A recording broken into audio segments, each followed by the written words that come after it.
Hello everyone, आपका स्वागत है आज के इस लेक्चर के अंदर। काफ़ी दिनों के बाद आज 11th क्लास को आगे बढ़ाने जा रहे हैं। अब रेगुलरली कोशिश रहेगी कि 11th और 12th को दोनों को पैरेलली रखें हम। एक 11th, एक दिन 12th, एक दिन 11th, एक दिन 12th। आज का जो हमारा लेक्चर है, इस लेक्चर के अंदर हम बेसिक फॉर्मूला पढ़ेंगे इंटीग्रेशन और डिफरेंशिएशन के। इसके बाद आपको ट्रिग्नोमेट्रिक फंक्शन, लोगरिथमिक फंक्शन के बारे में बताएंगे, ग्राफ्स के बारे में बताएंगे। कोशिश ये रहेगी कि जो बेसिक मैथमेटिक्स 11th और 12th की फिजिक्स में यूज होता है, मैं ये नहीं कहता कि बहुत हाई लेवल का इंटीग्रेशन डिफरेंशिएशन आपको करवाऊंगा, वो बेसिक मैथमेटिक्स जो आपके लिए जरूरी है, जो फार्मूले आपको पता होने चाहिए, उनके बावजूद आपका कोई भी क्वेश्चन जो 11th 12th फिजिक्स के अंदर इंटीग्रेशन के कारण नहीं रहेगा। ज्यादा वक्त खराब नहीं करते, इससे आगे चलते हैं। और छोटा सा लेक्चर होगा, ये ज्यादा बड़ा लेक्चर भी नहीं होगा। इसके लिए आपको जो है लाइक, शेयर और सब्सक्राइब कीजिए। अब कोशिश रहेगी कि रेगुलरली आपको सिलेबस प्रोवाइड किया जाए। सबसे पहले हम पढ़ेंगे इंटीग्रेशन के फार्मूले। जितने भी बेसिक फार्मूले हैं इंटीग्रेशन के, उनके बारे में डिस्कस करेंगे। मैंने पूरी लिस्ट भी बना के रखी हुई है कि आपको ये फार्मूले बताने, ये आपको पता होना चाहिए। सबसे पहले अगर मैं बात करूं इंटीग्रेशन का, तो इंटीग्रेशन का मतलब होता है किसी चीज का सम अप करना। बेसिक जनरल लैंग्वेज की हम बात कर रहे हैं। यानी कि फिजिक्स कहती है कि जब भी आप कोई काम करते हो तो उसको आप कंप्लीट एक साथ मत कीजिए, आप उसको टुकड़ों में कर लीजिए। और छोटे छोटे टुकड़े जो आपने किए हैं, टुकड़ों का मतलब डिफरेंशिएट करना, मतलब उनको अलग अलग भाग में तोड़ना, उसको डिफरेंशिएशन कहते हैं। कहते हैं कि जब आपने डिफरेंशिएशन किया है, अब उन सभी टुकड़ों को जोड़ दीजिए। और उस जोड़ने के मेथड को ही क्या कहते हैं? इंटीग्रेशन। जो आपने छोटे छोटे टुकड़ों का यूज किया और उन टुकड़ों के बाद उनको जब जोड़ा, तो जिस मेथड आया उसी मेथड का नाम क्या हो जाएगा? इंटीग्रेशन। यानी कि छोटे टुकड़ों को तोड़ के बड़ा करना। अगर मैं इसके बेसिक से चलूं, मैं ये नहीं कहता बिल्कुल उसके बारे में बता रहा हूं आपको, वो फार्मूले डायरेक्ट हिट कर रहा हूं, वो चीजें आपको बता रहा हूं जो फिजिक्स के लिए यूजफुल है। सबसे बेसिक आपको समझना जो होता है वो होता है x की power n into d x, ये वाला फार्मूला। सबसे पहले बेसिक यही है कि अगर आपको ये पता चल गया तो उसके बाद ये मान के चलिए कि लगभग सॉल्यूशन इसी फार्मूले से हो जाते हैं। फिर कुछ अलग जो आपको जरूरत होती है वो बता दूंगा। जब आपको ये ऊपर दिखाई दे रहा है तो इसको लिखा जाता है x, ऊपर है n।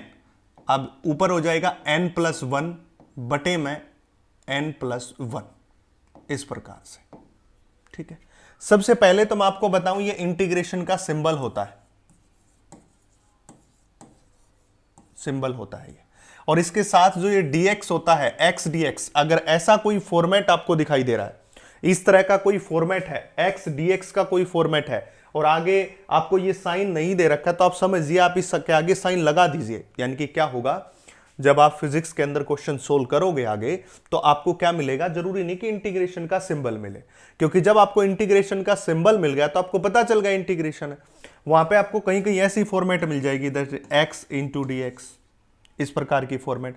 अब जब ऐसी फॉर्मेट मिल रही है, मतलब मल्टीप्लाई है dx के साथ, अब जरूरी नहीं यहां पे dx रहेगा, यहां पे ऐसा भी हो सकता है t इंटू डी टी, ऐसा भी आ सकता है, यहां पे v इंटू डी वी भी आ सकता है। इस प्रकार से जब आपको इस तरह के फॉर्मेट दिखे, यहां x, यहां आगे x था तो इसका स्मॉल dx, इस तरह d का मतलब स्मॉल होता है, पहले भी बता चुका हूं। यानी कि इस x का स्मॉल फ्रैक्शन है dx, तो यहां पे क्या होगा? इंटीग्रेशन। t के साथ dt लगा हुआ तो भी इंटीग्रेशन, v के साथ dv है तो भी इंटीग्रेशन। ऐसी ऐसी चीजें आपको मिलेंगी, तो आपको समझ जाना भी इसका इंटीग्रेशन करना। जरूरी नहीं हमेशा इंटीग्रेशन का सिंबल मिलेगा। मैं उस हिसाब से बात कर रहा हूं जो फिजिक्स में काम आएगी आगे, तो मैं आपको बताऊं भी कि देखो ये बात मैंने आपको वहां बताई थी, इसलिए इसको गांठ बांध ले। ठीक है, तो वो बातें मैं आपको यहां शेयर करूंगा जो फिजिक्स के अंदर काम आएंगे। अब क्या होता है कि ये जो ऊपर n है, इंटीग्रेशन में n+1 बटे n+1।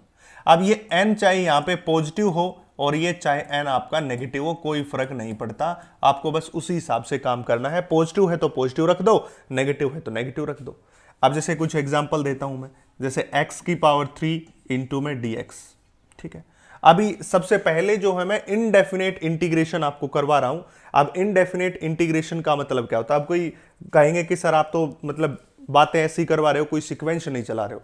मैं सीक्वेंस इसलिए नहीं चला रहा हूं क्योंकि आपको जो जरूरी है वही बातें बता रहा हूं, क्योंकि इंटीग्रेशन और डिफरेंशिएशन बहुत लंबा चौड़ा प्रोसेस होता है। कोई ये बात नहीं है कि मैं आपको 40 मिनट में पूरा इंटीग्रेशन डिफरेंशिएशन 12th क्लास के मैथ के अंदर आता उसको सिखा दूंगा। उसको सीखने के लिए लंबा प्रोसीजर है, बहुत टाइम लगता है, उन चैप्टर्स को पढ़ने के लिए 1-1, 2-2 महीना लग जाता है। इसलिए हम यहाँ पे कौन से इंटीग्रेशन डिफरेंशिएशन की बात करें जो फिजिक्स में यूज होता है तो वही, पर जो बेसिक बातें हमें पता होनी चाहिए, जिसके बाद 11th और 12th का कोई भी क्वेश्चन आपका आएगा तो उसमें इंटीग्रेशन डिफरेंशिएशन यूज होगा तो आपका हो जाएगा, उसकी बात कर रहा हूं। इंडेफिनेट का मतलब हमने यहां पे लिमिट नहीं पुट की है कि हम x को कहां से चल के कहां तक लेके जा रहे हैं, ठीक है। डेफिनेट का मतलब मैं कह दूं x को 2 से चल के 3 तक ले जाओ, ऐसा बोल दिया, इसको डेफिनेट कहते हैं। पर यहां पे मैंने ये नहीं बताया x को कहां से चले और कहां तक जाए। जब हमें यही नहीं पता कि कहां से चलना कहां तक जाना है तो उसको कहते हैं इनडेफिनेट, जिसकी कोई डेफिनिसिटी नहीं है, और ये है डेफिनेट है, ठीक है। अब हम सबसे पहले इनडेफिनेट पढ़ते हैं, फिर उसके बाद डेफिनेट इंटीग्रेशन आपको मैं बताऊंगा इस तरह से। अब हमें इसी फार्मूले के हिसाब से जाना n+1, तो x n की वैल्यू अब की बार 3 है तो यहां हो जाएगा 3+1 डिवाइडेड बाय n+1 नीचे, तो यानी कि 3+1 नीचे। अब इसका जो सॉल्यूशन आएगा वो आ जाएगा x⁴ बटे में 4, इस तरह से ये आ गया। कहीं आपको दिखाई दे जाए x⁻² इंटू dx, अब की बार इस n की वैल्यू को क्या दे दिया, -2 दे दिया, तो यहां क्या लिखोगे आप, यहां लिखोगे x⁻² + 1 बटे में -2 + 1। जब इसको सिंप्लीफाई करोगे तो x⁻1 बटे -1, इस तरह से, ठीक है। तो आपको जो भी बातें दी हैं वो उसी हिसाब से आपको काम करना है। यानी कि अगर आपको ऐसा दिया है पावर +3 है तो +3 रख दो, -3 है माइनस रख दो, जिस भी सिंबल की है उसी तरह से रख दो। तो सबसे पहला जो बेसिक फार्मूला है वो ये फार्मूला है जो आपको पता होना चाहिए, इसको बेसिक फार्मूला कहते हैं x⁻n dx, that is x⁻n+1 divided by n+1, इतना ही, ठीक। अब आगे चलते हैं, बिल्कुल इजी सा जो इंटीग्रेशन, हाँ एक खास बात जरूर होगी, जो मैं इंटीग्रेशन डिफरेंशिएशन करवा रहा हूं इसके बाद 11th और 12th में जहां भी आपका यूज होगा सारी बातें यहां कवर अप हो जाएंगी, एक भी नहीं रहेगी जो 11th और 12th के अंदर नीट और IIT JEE के लिए, सब कुछ हो जाएगा। अब मैं ये तो नहीं कहता कि आप BSc की फिजिक्स पढ़ोगे तो वहां थोड़ा इंटीग्रेशन कई बार एक आध टॉपिक में एडवांस आ जाता है, हालांकि बेसिक तो यही यूज होता है सारे, उसकी बात नहीं करता मैं, 11th और 12th की बात करता हूं। ये पहला फार्मूला मैंने आपको बता दिया। अब दूसरा फार्मूला है ये रहा, यानी कि कई बार आपको ऐसा मिलेगा इंटीग्रेशन ऑफ dx खाली, अगर ऐसा मिलता तो आप ये मान लीजिए x⁻0 है आगे, क्योंकि किसी की भी पावर 0 1 के बराबर होती है, याद रखना। तो यहां पे क्या होता है, that is equal to n की वैल्यू की बार 0 है तो 0 + 1 बटे 0 + 1, क्योंकि n+1 होता तो n की वैल्यू 0 है, तो हमें वही बेसिक पे चलना है, इसलिए यहां पे क्या हो जाएगा, दैट इज x1 बटे 1, इस प्रकार से, ठीक है। अब साथ में आपको यहां पे एक c दिखाई दे रहा होगा, नाम c का मतलब होता है इंटीग्रेशन कांस्टेंट, इस c को कहते हैं इंटीग्रेशन कांस्टेंट। इंटीग्रेशन कांस्टेंट का मतलब क्या होता है, इंटीग्रेशन कांस्टेंट कहता है कि अगर हमने जो इंटीग्रेशन किया है उसके बावजूद अगर उसके अंदर कोई कमी रह गई है तो वो ये c कंप्लीट कर देगा। पर जनरली लगभग हर केस में जो भी आप 11 12th में पढ़ते हो 99.99 केस में c की वैल्यू हमेशा 0 ही रहती है। मतलब इसका जो फाइनल रिजल्ट बनेगा वो बनेगा बस x⁻n, इस c की वैल्यू को 0 रख दो 99.99 केस में। कोई एक न्यूमेरिकल या दो न्यूमेरिकल आते हैं जहां पे इस c की वैल्यू को कंसीडर करना होता है, वो जहां पे आएगा मैं वहां पे आपको बताऊंगा कि यहां पे इस इंटीग्रेशन में c की वैल्यू को कंसीडर करना है, यहां आपको नेग्लेक्ट नहीं करना, नहीं तो 99.99 केस में c को हमेशा 0 रखना होता है और इसका उत्तर यही आएगा। इसको इंटीग्रेशन कांस्टेंट कहते हैं। तीसरा फार्मूला u + v × dx। अब क्या होता है जरूरी नहीं, अब एडिशन की बात करेंगे, हम सब्सट्रैक्शन की बात करेंगे इन्हीं से, ठीक है। साथ साथ इसको उतारते रहें, साथ साथ देख के इसको करते रहें। अब मैं u + v × dx ऐसे कर दिया, ठीक है। इसका कहने का मतलब क्या है, हमने जो u + v है इंटू dx है, अब हमने एडिशन का फार्मूला लगा दिया, इसके साथ हम सब्सट्रैक्शन का भी लगा सकते हैं, that is u - v × dx। ऐसे ये फिजिक्स के अंदर बहुत काम आएगा जब हम आगे डिस्कशन करेंगे। अभी तो मैंने केवल एक लेक्चर या दो लेक्चर ही आपको डिलीवर किए हैं, जब आप थर्ड लेक्चर में आओगे, जब मैं डिस्प्लेसमेंट के बाद वेलोसिटी पढ़ाऊंगा, एक्सेलरेशन पढ़ाऊंगा, तो वहां इन सब का बहुत ज़्यादा यूज होने वाला है, इंटीग्रेशन का भी और डिफरेंशिएशन का। इसलिए तो क्या होगा, हम इसको अंदर मल्टीप्लाई करते हैं, जब अंदर मल्टीप्लाई करते हैं तो u इंटू डी एक्स, देखिए इस इंटीग्रेशन का भी अंदर मल्टीप्लाई, dx का भी अंदर मल्टीप्लाई, तो क्या होगा u into d x plus integration v into d x हो गया। ठीक है, अब आपको पता है u इंटू डी एक्स तो आपको सोल्व करना आता है, अभी अभी तो सोल्व करना सीखा है x इंटू डी एक्स। अब इसको अलग से सोल्व कीजिए, इसको अलग से सोल्व कीजिए, दोनों को प्लस कर लीजिए, हो गया आंसर आपका। इसी प्रकार ये रहा, इसको हम क्या करेंगे, u into d x integration minus का v into d x integration, अलग अलग सोल्व कीजिए, और जैसे ही अलग अलग सोल्व करोगे तो आपके पास क्या आ जाएगा, आंसर आ जाएगा। अब मैं इसका एक दो एग्जांपल मैं आपको देता हूं। देखिए सबसे पहला एग्जांपल की बात करेंगे तो मैं कह दूं that is x square plus में एक्स इंटू डी एक्स, इसका इंटीग्रेशन कीजिए। कुछ इस तरह का एग्जाम्पल आपको प्रोवाइड कर दिया, और ये आएगा, ये प्रोवाइड करने का मतलब ये नहीं मैंने कहीं से उठाया, जब आप आगे पढ़ोगे, अभी जब इंटीग्रेशन डिफरेंशिएशन के बाद मैं आपको काइनेमेटिक्स आगे बढ़ाऊंगा तो वहां आपको पता चलेगा। ये देखिए, तो ये हो जाएगा x square into d x, integration अंदर किया, प्लस में x into d x, integration अंदर किया। अब क्या होगा, एक्स स्क्वायर, अब इसको उसी की तरह सोल्व करो, किसकी तरह सोल्व करो, जो आपको फार्मूला बताया था। फार्मूला क्या बताया था, याद रखो, दैट इज एक्स की power n plus one divided by n plus one, वही है। अब की बार n की वैल्यू कितनी है, 2, तो ऊपर हो जाएगा 2 प्लस वन बटे में 2 प्लस वन के बराबर, ये हो गया पहला, और ऐसे ब्रैकेट लगा दो, प्लस इसको सोल्व करोगे तो इसकी पावर 1 है, इसलिए x पावर 1 प्लस वन बटे में 1 प्लस वन, इस प्रकार से। ये क्या हो गया, 2 प्लस 1 3, तो x की पावर 3 बटे 3, प्लस यहां क्या हो जाएगा, x की पावर 2 बटे 2, आ गया उत्तर। ठीक है, ये आ गया उत्तर इस प्रकार से। अब यहां पर प्लस की जगह माइनस साइन भी हो सकता था, अगर यहां प्लस की जगह माइनस होता तो यहां भी माइनस आता, यहां माइनस आता। ठीक है, इसलिए ये एडिशन और सब्सट्रैक्शन के एक साथ फार्मूले मैंने आपको बता दिया, जहां आपका एडिशन भी आ गया और आपका सब्सट्रैक्शन भी आ गया।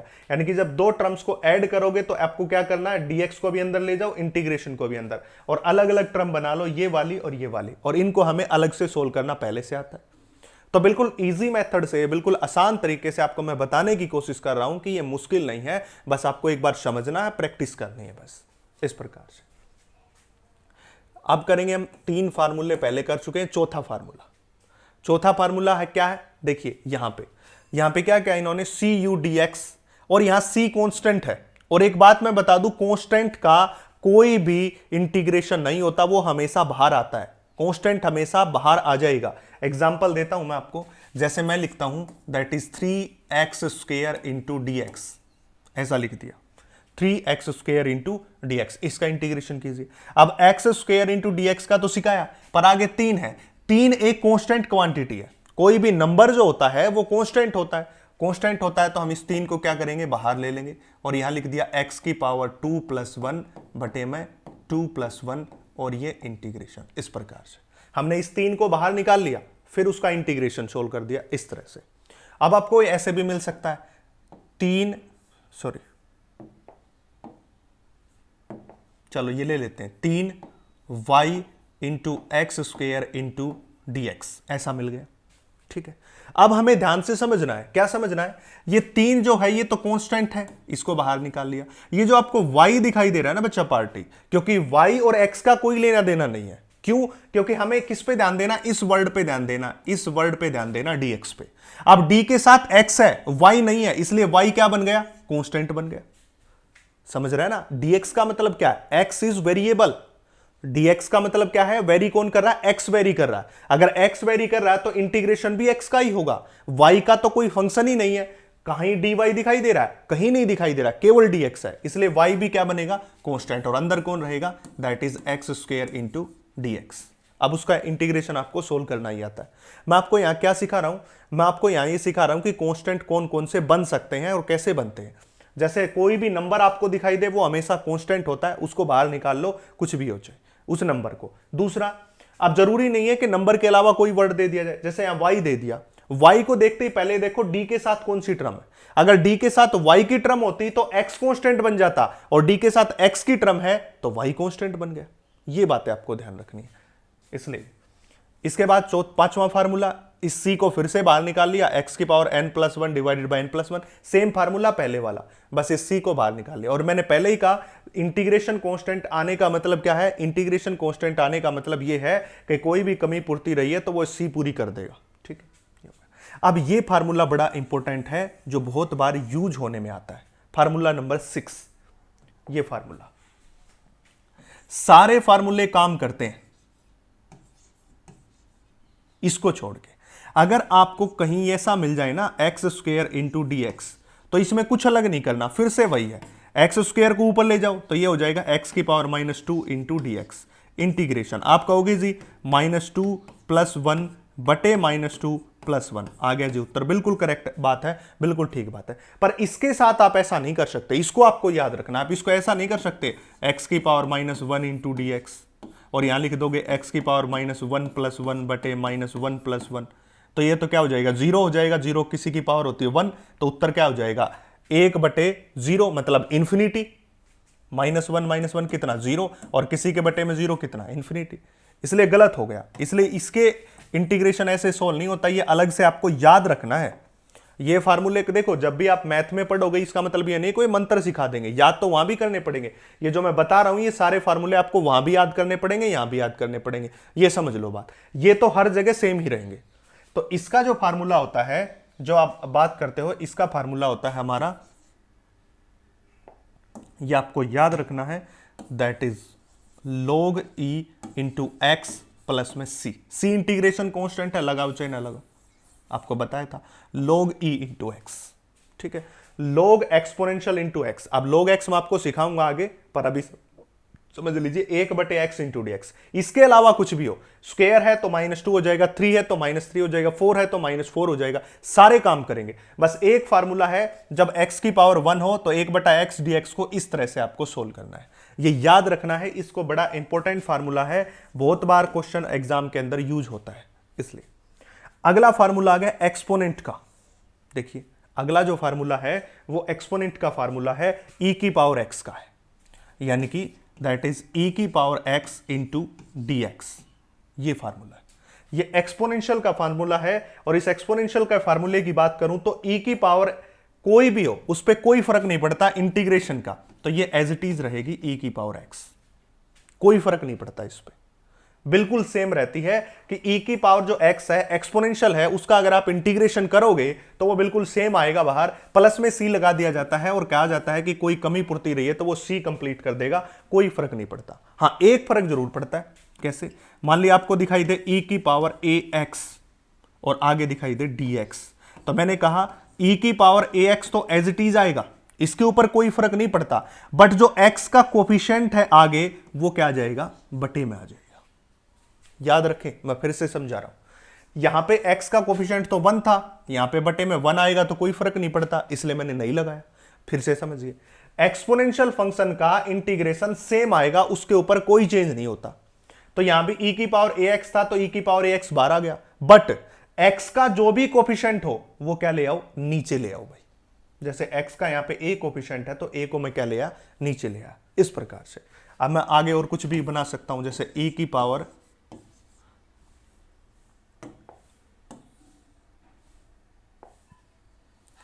e की पावर ax प्लस b, और साथ में कौन रहा, dx रहा।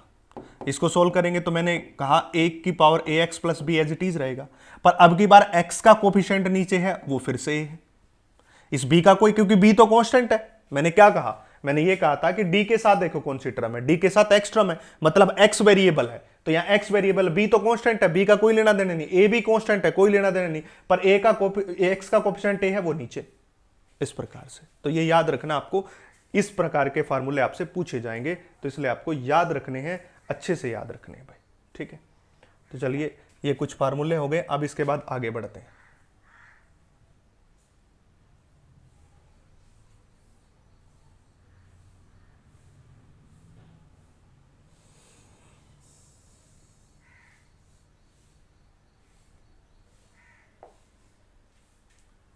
अब देखिए भाई, नेक्स्ट फॉर्मूला a की power x into d x, ये फार्मूला। जब a की power x into d x करोगे तो a की पावर x आगे और log a नीचे आ जाएगा भाई। इसको याद रखना पड़ेगा, इंपॉर्टेंट फार्मूला है, पर कहीं कहीं यूज होगा भाई, बहुत कम यूज होगा, बहुत कम मिनिमम अमाउंट में यूज होगा, यानी कि हर जगह यूज हो जाएगा। ठीक है, ये यूज हो जाते हैं, e की पावर ax, e की पावर x, ये हो जाते हैं, और इनका एज इट इज आना है। पर सबसे कम यूज होगा किनका? इनका, दैट इज a की power x into d x, तो a की power x as it is, और इसका नीचे आ जाएगा log ऑफ a। c तो कांस्टेंट है, हमेशा जीरो होता है, एक आध फंक्शन में आपको मिलेगा जहां जीरो नहीं होगा। ठीक है भाई, तो ये फार्मूले हैं 8-9। इसके बाद ट्रिग्नोमेट्री, ट्रिग्नोमेट्री 10वीं क्लास में आप पढ़ के आए हो, उसके फार्मूले हैं ट्रिग्नोमेट्री के सारे के सारे फार्मूले ट्रिग्नोमेट्री के, और ये सारे याद करने हैं। मैं बता दूं, इनका कोई वो नहीं है, आप किसी से पढ़ लेना, कहीं जाके पढ़ो, चाहे मैथ के टीचर से पढ़ो, चाहे कहीं, वो भी कहेगा कि याद करने पड़ेंगे। ये सारे इंटीग्रेशन के फार्मूले आपको याद कंठस्थ होने चाहिए। जैसे कि साइन एक्स डी एक्स का करोगे तो माइनस कोस याद रखना है, पर कोस का करोगे तो प्लस का साइन, ये बार बार आपको दिक्कत करेगा। साइन का तो होता माइनस कोस और कोस का होता प्लस का साइन, इस प्रकार से। अब आपने आज तक सुना होगा साइन थीटा, तो आगे मैं लगा दूं डी थीटा, ये किसके बराबर हो जाएगा? माइनस का कोस थीटा, इस प्रकार। क्यों किया ऐसा? ऐसा इसलिए किया बच्चा पार्टी कि यहां पे थीटा है तो यहां पे भी थीटा है, इसका मतलब ये साइन क्या होगा? वेरिएबल। अब यहां देखिए, यहां पे x है तो यहां पे भी x है, इसका मतलब साइन क्या हो गया? वेरिएबल। जरूरी नहीं है कि हमेशा यहां थीटा दिखाई दे, आपको x भी दिखाई दे सकता है, आपको यहां साइन y भी दिखाई देता है, इस प्रकार से कुछ भी दिखाई दे सकता है। इंटीग्रेशन करो तो कह दो जी माइनस कोस y, बस कुछ भी दिखाई दे सकता है, जरूरी नहीं हमेशा वही दिखाई दे जो आप देखना चाहते हो।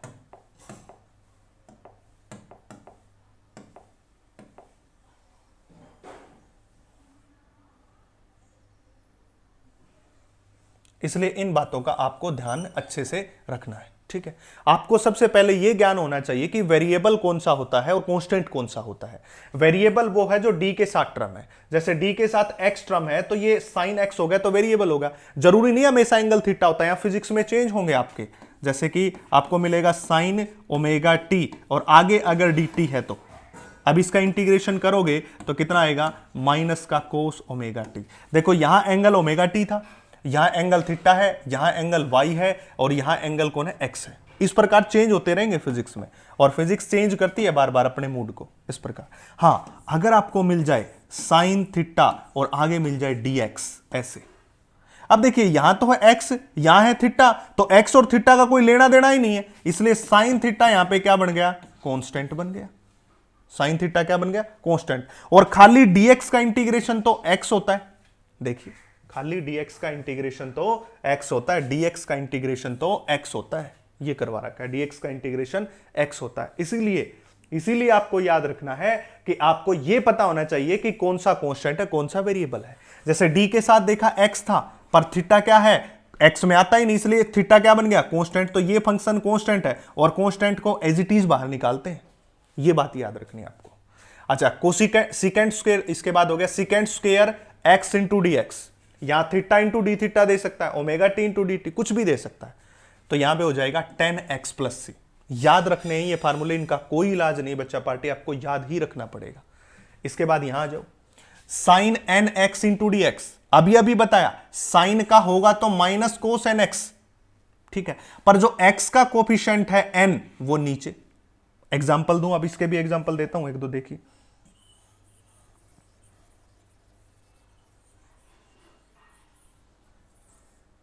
जैसे कि मैंने लिख दिया sine 2 theta into d theta, ऐसा लिख दिया। मैं इसका करूंगा तो क्या होगा? साइन का माइनस कोस, अभी बताया था साइन का इंटीग्रेशन माइनस कोस होता है, कोस 2 थीटा बटे जो थीटा का कोफिशिएंट है वो नीचे, तो थीटा का कोफिशिएंट तो 2 है, वो नीचे आ गया। इस प्रकार से कहोगे जी यहां क्यों नहीं किया?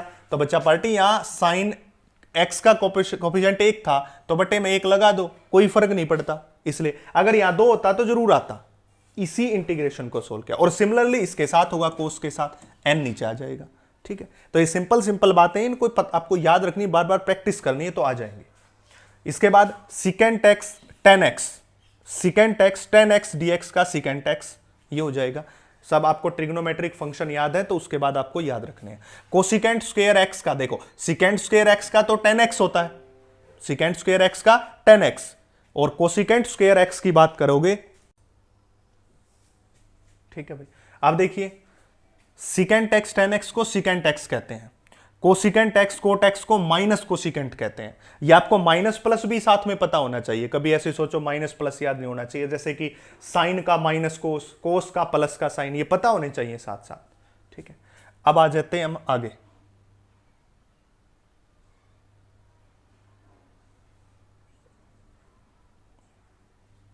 Formula number 16। देखिए, आपको लिखा मिले a x plus b n into d x. अब आपको इसको, अब इस चीज को देखते ही बच्चे क्या हो जाते हैं, बच्चे हो जाते हैं जी अब क्या करें, कैसे करें। तो आपको कुछ नहीं करना, आपको कुछ भी नहीं करना, जो आपको बेसिक सिखाया गया है उस बेसिक पे ध्यान देना है। बेसिक क्या था जी, उस बेसिक को जो बच्चा पहचानता है उसके काम सारे बनेंगे। दैट इज एक्स की power n into d x, और इसको सोल्व किया था, दैट इज एक्स की पावर एन प्लस वन बटे में एन प्लस वन। इतना एक बार जिसको ये सारे फार्मूले याद हो गए ना इंटीग्रेशन के, उसका बिल्कुल विपरीत उल्टा डिफरेंशिएशन का होता है। एग्जाम्पल दूं मैं, जैसे कि मान लिया जाए साइन एक्स का कोस एक्स था माइनस का, तो वहां डिफरेंशिएशन भी कोस एक्स होगा पर प्लस का होगा, या माइनस का था वहां प्लस का हो जाएगा। कोस का साइन एक्स है प्लस का, पर वहां जाके माइनस का। यहां secant square x D x का इंटीग्रेशन 10x है, वहां डिफरेंशिएशन होगा 10x पर माइनस का, उल्टा हो जाएगा बस, और कोई फर्क नहीं पड़ेगा। अब इस पे आते हैं। अब इसने क्या कहा, ax प्लस बी। मैंने कहा कि बेसिक फार्मूले पे आपको ध्यान रखना है। अब मैं इसका इंटीग्रेशन सोल्व करके दिखाता हूं आपको। That is ax plus b और इस पूरे की power n into d x. इसको अच्छे से सीख ले भाई, पूरी फिजिक्स में बार बार काम आएगा। मैं आज बता रहा हूं, पूरी फिजिक्स में बार बार यूज होने वाला फार्मूला है, और जो नीट के एग्जाम की बात करते हो आप, आईआईटी मेंस के एग्जाम की बात करते हो, वहां पे सबसे ज्यादा यूज होने वाला फार्मूला है भाई, याद रख लें इस बात को वहां पे। अब क्या करोगे, वही काम करना है, ax प्लस बी और पूरे की पावर n प्लस वन, क्योंकि इसकी पावर n थी, और बटे में भी क्या कर दो, n प्लस वन कर दो। कर दी, समझ आ गया इतना। अब साथ में क्या करना आपको, साथ में आपको जो जो दी हुई टर्म है, ये जो दी हुई टर्म है, इसमें जो x है उसका कोफिशिएंट नीचे, दैट इज ए। हो गया सॉल्यूशन, दैट इज ए। देखिए ये आ गया बस। अब कहोगे सर ये क्या कर रखा है, ये देखिए, जब भी मैं बार बार कोफिशिएंट की बात करता हूं ना कहीं पे भी, चाहे वो इंटीग्रेशन में करूं चाहे डिफरेंशिएशन में करूं, इसका मतलब होता है इस पूरी टर्म का डिफरेंशिएशन, यानी कि ax प्लस बी का differentiation with respect to x, क्योंकि वेरिएबल x है तो x के रिस्पेक्ट में, इसका मतलब ये होता है। पर अभी आपको ये नहीं पता कि डिफरेंशिएशन क्या है, इसलिए जब आपको डिफरेंशिएशन पता चल जाएगा तो ये टर्म ऑटोमेटिक आप लिख दोगे, ठीक है। तो इसलिए जब भी मैं ऐसा बोलता हूं ना कोफिशिएंट, अब आगे से एक बात गांठ बांध लो, इसको लिख लो चाहे कॉपी में लिख लो। जब भी मैं बोलता हूं कोफिशिएंट, तो जो अंदर दी हुई टर्म है उसका डिफरेंशिएशन कर दो। जब आप बाद में करोगे तो बाद में आप जब डिफरेंशिएशन सीख जाओगे तो आसानी से कर दोगे। तो कोफिशिएंट नाम का वर्ड जब भी मैं बोलता हूं लिख लो, तो इसका मतलब जो अंदर वाली ये टर्म थी इसका क्या हुआ है, डिफरेंशिएशन नीचे आया है, ठीक है, इस प्रकार। अब आगे वाली टर्म ये रहा, ये भी बड़ा इंपॉर्टेंट फार्मूला, इसमें एक पेंच डाल दिया। देखो यहां तो ऊपर था, यहां था a डिवाइडेड बाय में ax प्लस बी, इस प्रकार से, और मैंने आपको करवाया था, मैंने आपको याद कीजिए, मैंने सारे फार्मूले आपको करवाए हैं अभी अभी ऊपर, और उसमें कहा था कि अगर x को छोड़ के कोई भी फंक्शन है तो उसका इंटीग्रेशन सीधा हो जाएगा। अगर खाली x की पावर 1 आ गया, देखो याद करो, 1/x इंटू डी एक्स आ गया, तो हम उसको क्या कहते थे, log एक्सपोनेंट इंटू एक्स, ऐसा कहते थे x की पावर 1 के लिए। बाकी अब यहां पे भी ऐसा ही है कुछ, देखिए इंटीग्रेशन a डिवाइडेड बाय में ax प्लस में b, और इसके साथ कौन रहा, dx रहा, ठीक है। अब ये भी कुछ ऐसा ही है, अगर कुछ ऐसा ही है तो इसको सोल्व कीजिए। अब क्या होगा, वही जो ऊपर वाला है, that is log of e, और अब x की टर्म कौन सी है, ये वाली है, तो इसलिए यहां पे क्या हो जाएगा, ax प्लस में b यहां आ जाएगा, और ये a कांस्टेंट है, इसलिए कांस्टेंट क्या रहेगा आगे। अरे कांस्टेंट तो बाहर रहता है, a तो कांस्टेंट है, a का कोई काम थोड़ी ना, क्योंकि x का फंक्शन थोड़ी ना, तो a तो बाहर ले लिया।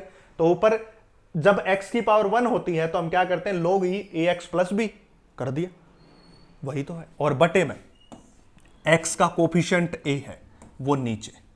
अब मैंने अभी भी बताया, जहां कोफिशिएंट वर्ड बोलता हूं तो इस पूरी टर्म का डिफरेंशिएशन करोगे तो a आएगा, जब बाद में आपको सिखाऊंगा ना तब आपको पता चल जाएगा कि इसका डिफरेंशिएशन ए होता है इस प्रकार से। ठीक है भाई, if y depend on u, if y depend upon u, अगर y u के ऊपर डिपेंड करता है and u depend upon x, कहने का मतलब ये सबसे कमतर यूज होने वाली क्वांटिटी है भाई, सबसे कमतर, बहुत कम यूज। ये हायर फिजिक्स में ज्यादा यूज होती है, जब हायर फिजिक्स की बात करते हैं तो वहां पे ज्यादा यूज होती है।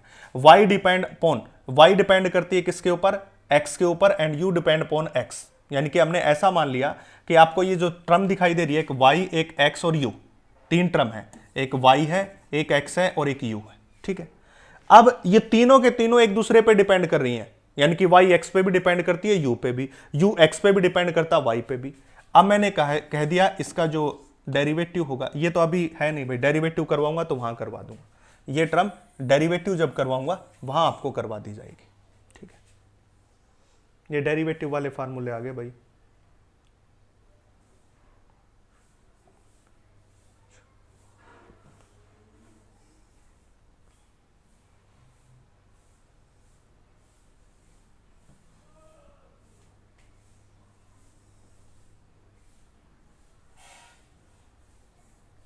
तो अभी से पहले जो मैंने आपको करवाया है वो पूरा का पूरा आपका क्या था, इंटीग्रेशन था भाई। ठीक, वो पूरा आपका इंटीग्रेशन था। 17 फार्मूले आपको इंटीग्रेशन के मैंने करवा दिए हैं जो इंपॉर्टेंट फार्मूले हैं। इसके बाद मैं एक फार्मूला और करवाऊंगा आपको, इसके बाद इस लेक्चर को समअप करते हैं और इसके बाद डेरिवेटिव, और डेरिवेटिव के साथ आपके जो लोगरिथमिक फंक्शन है, एक्सपोनेंशियल फंक्शन है, वो नेक्स्ट लेक्चर के अंदर देखते हैं। अभी हम डेरिवेटिव के इंटीग्रेशन के एक दो फार्मूले और आपको बताएंगे जो आपके लिए बहुत ही यूजफुल हैं, जो आपसे पूछे जाएंगे और जो आपको प्रॉब्लम क्रिएट कर सकते हैं और जिनसे एग्जाम में जरूर से जरूर क्वेश्चन आया है भाई। और उसके अंदर सबसे पहला जो फार्मूला होगा वो सब्स्टिट्यूशन का होगा भाई, सब्स्टिट्यूशन का होगा। मतलब अगर आपको कहीं ऐसा वर्ड मिल जाए दैट इज 1 + y² इंटू में dy, इस तरह का इंटीग्रेशन। अब इस तरह का इंटीग्रेशन आपको जब मिल जाए तो आप इसको कैसे सोल्व करोगे? इस तरह का इंटीग्रेशन जब आपको मिलेगा तो आप इसको कैसे सोल्व करोगे? सबसे बड़ी समस्या ये है, देखिए, that is 1 + y √ 2y into dy। इसको आपको कैसे सोल्व करोगे? समस्या है इसकी, यहां है y²। ठीक है भाई, इस ऐसी टर्म्स की समस्या बहुत आती है कि हम इसको कैसे सोल्व करेंगे। बाकी सारी चीजें तो आसान है, आप सोल्व कर सकते हो, आप आसानी से सोल्व कर लोगे, पर ऐसे जो मेथड है, इस मेथड को सब्स्टिट्यूशन का मेथड कहते हैं भाई। और इसको कैसे सोल्व करोगे, ये हमें प्रॉब्लम क्रिएट करेगा और बार बार क्रिएट करेगा, क्योंकि जब आप क्वेश्चन करोगे, कुछ नीट के अंदर आए हुए क्वेश्चन ऐसे हैं, कुछ मेंस के अंदर आए हुए क्वेश्चन ऐसे जहां जिसका यूज होता है, इसका यूज होता है भाई। इसलिए आपको आना चाहिए, और कहीं डेरिवेशन में भी इसका यूज हुआ है। तो हम यहां सब्स्टिट्यूशन का मेथड यूज करेंगे, सब्स्टिट्यूशन मेथड का यूज करेंगे भाई, याद रखना है। अब सब्स्टिट्यूशन के मेथड में हम क्या करेंगे, देखिए जरा ध्यान से, क्या करेंगे?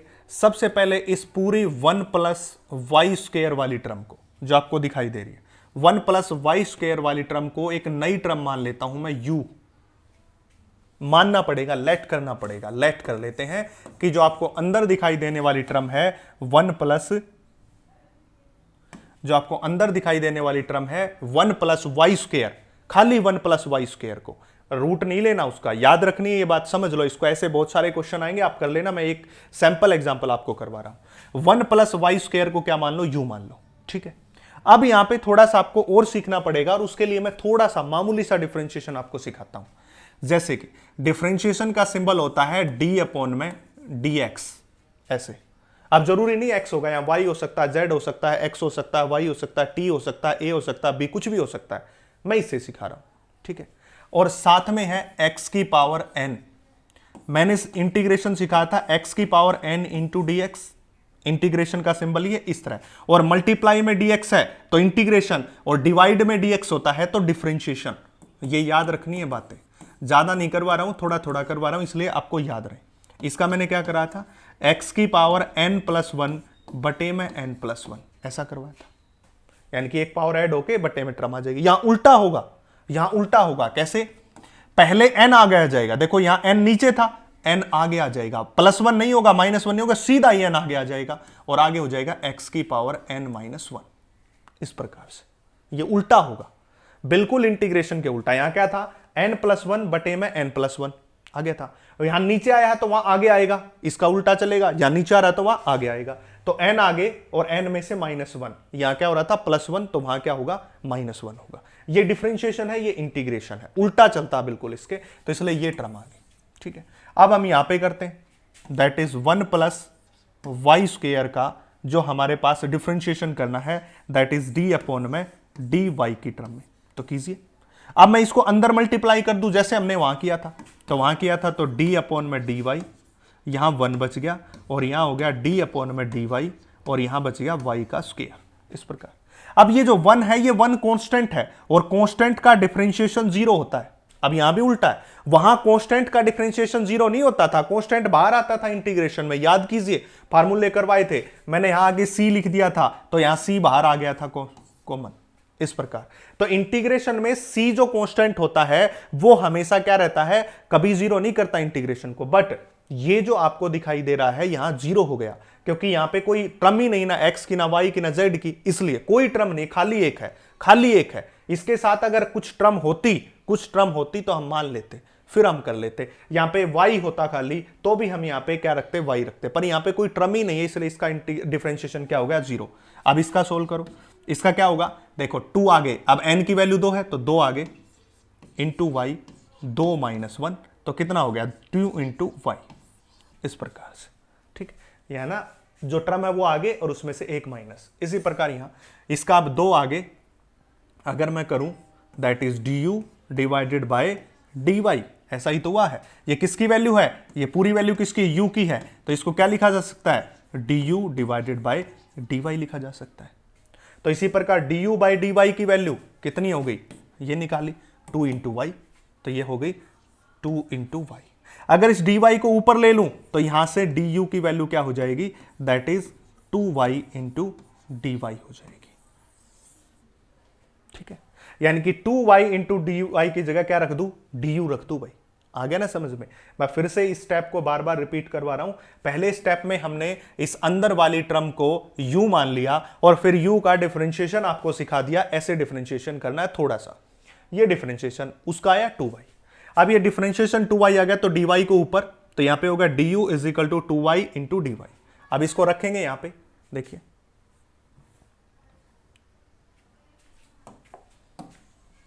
अब इसका कोई काम नहीं है, इसलिए मैं इसको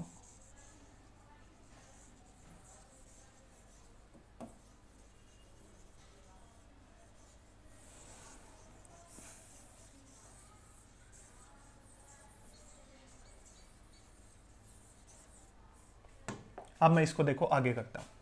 अब मैंने क्या किया? इंटीग्रेशन 1 + y² की जगह u रखा, तो यहां पे क्या हो जाएगा? u का रूट। अच्छा 2y × dy, 2y × dy, इसकी जगह क्या रख दूं? du। ठीक है, अब इसको क्या लिखा जा सकता है? u की पावर 1/2 इंटू में क्या हो जाएगा? du integration. अब इंटीग्रेशन सोल्व करना ही आता आपको। u 1/2 + 1 बटे में 1/2 + 1, यही तो होता है, अभी भी तो सिखाया। n+1 / n+1 इंटीग्रेशन में, तो क्या हो गया? ऊपर क्या हो गया? u की पावर 3/2 बटे में 3/2 ऊपर जाएगा, तो 2/3 इंटू u की पावर 3/2, तो हो जाएगा 2/3 इंटू u की पावर। अब u क्या है? u की वैल्यू क्या ली थी? u की वैल्यू तो 1 + y² ली थी, तो यहां पे क्या लिखेंगे? दैट इज 1 + y² की वैल्यू 3/2। ये आ गया आपका आंसर, बस ये सॉल्यूशन आ गया, ये इसका इंटीग्रेशन आ गया। अब ये इंटीग्रेशन मैथ वालों को तो बहुत काम आएगा। क्यों काम आएगा? क्योंकि जब +2 क्लास में इंटीग्रेशन का चैप्टर पढ़ेंगे, डिफरेंशिएशन का चैप्टर पढ़ेंगे, तो जो फार्मूले हैं उन फार्मूले में कुछ फार्मूले उसमें और ज्यादा होते हैं, उसमें से आपको 80% फार्मूले तो पहले ही याद होंगे।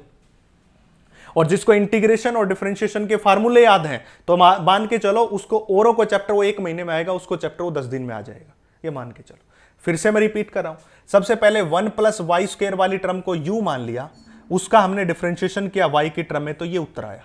2y into d y, 2y into d y की जगह हमने रख दिया डी यू, और 1 प्लस वाई स्क्वायर की जगह तो u और ऊपर रूट। अब इसका सॉल्यूशन करना आसान है क्योंकि पहले जैसा इंटीग्रेशन है, ये जो हम सीख के आए हैं, जो हम करके आए हैं उसके जैसा है। इस प्रकार से ये पूरा इंटीग्रेशन इनडेफिनेट था। अब हम डेफिनेट इंटीग्रेशन की बात करते हैं। वो क्या होता है? उसमें कुछ नहीं होता, उसमें केवल आपका 2 मिनट का काम है। अब हम बात करते हैं डेफिनेट इंटीग्रेशन की।